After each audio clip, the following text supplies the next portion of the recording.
já razão corte adicta em sua sentença que o Departamento de Labor mesteta uma petição de retiro de uma companhia na Aruba que quer retirar uma quantidade de trabalhador.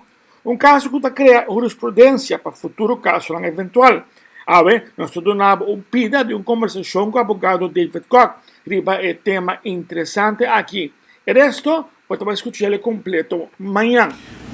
Bom, me querer coisa não acaba. Aqui não, naturalmente, veredicto em princípio está trabalhando para partidos que vivem veredicto.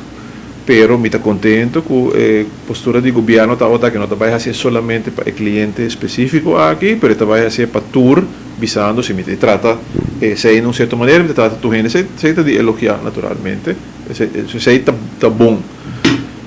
Lo não estranha-me, pero mas coisas, hobby-bedrijven dat huiverig para tomar passo contra o governo.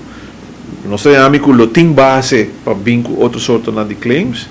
Pero pergunta também também tá se bota vai ter empresa não também deve tomar stop so toque você nossa sociedade chiquito também viaja ainda não tem que vrees para bisa mita vai começar certo tipo de caso não aunque mita espera que essa aqui tá ilustrar que você se bota dentro do direito você não me tem medo de entrar um caso quem seja é partido essa aqui pegou jurisprudência agora para outro caso não? Claro que bem essa aqui uma visa tá outro test case so tur gente pone na mesma posição. Não, o governo diz que coisa que não por, dus não por.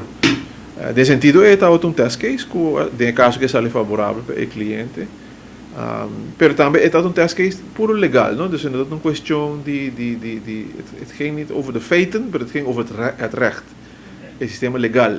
Kiko governo, minister pohasi, kiko não pohasi. Então, me está contento que claridade é bem para definir também que te limite não eigenlijk de poder de um governo.